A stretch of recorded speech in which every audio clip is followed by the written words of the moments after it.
Morning, আমি চলে এসেছি ছাদে। দেখো কি নিতে, কলমি শাক নিতে এসেছি। দেখো কেমন হয়েছে, এই দেখো। আর এর মধ্যে একটা বেগুনের চারা হয়েছে, এটা নিজে থেকে এই টবের মধ্যে বেগুন গাছ ছিল, দানা পড়ে। আর এই দেখো, এটা আর একটা টবে।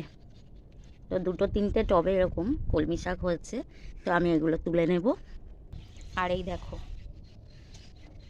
এখানে আর একটা টবে হয়েছে। আমি কদিন আগে দেখেছিলাম, শাকগুলো ভালো ছিল, আজকে দেখছি পোকা লেগে গেছে। তো ঘরে থাকি না, তো দেখার সময় হয় না। আর তোমরা তো জানো আমাকে যেতে হয় দোকানে। তো দেখো, ভালো শাকগুলো পোকায় খেয়ে নিয়েছে। তো যেগুলো ভালো আছে ওগুলো আমি তুলে নেব। এ দেখো কি সুন্দর ফুল ফুটেছে, আমি তো দেখিইনি, ছাদে আসার টাইম পাই না। দেখো কি সুন্দর ফুল ফুটেছে, খুব সুন্দর ফুলগুলো ফুটেছে। দেখো কি ভালো লাগছে দেখতে, দেখো। আর এই যে সেই সজনে গাছটা, আবার অনেক ডাল বেরিয়ে, আর এই দেখো পাতা বেরিয়েছে। ছাদটা একটু পরিষ্কার করতে হবে, ছাদটা অনেক নোংরা হয়েছে।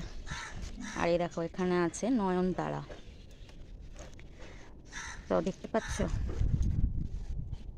আর এখানে আছে সেই লেবু গাছটা, কিন্তু এখন আর লেবু হয়নি, সুন্দর পাতা হয়েছে। দেখো একদম গ্রিন, কি ভালো লাগছে দেখতে। তো চলো শাকটা তুলে নিই। তো দেখো কি মজা লাগছে শাকটা তুলতে, লোকে মাঠে চাষ করে, আর আবার কিন্তু ছাদের টবের মধ্যেই এরকম শাক হয়েছে। তো যে তুলে নিচ্ছি, দেখো। আর এই দেখো, এখানে কিন্তু এটাও এক ধরনের শাক, এগুলো মাঠে হয়।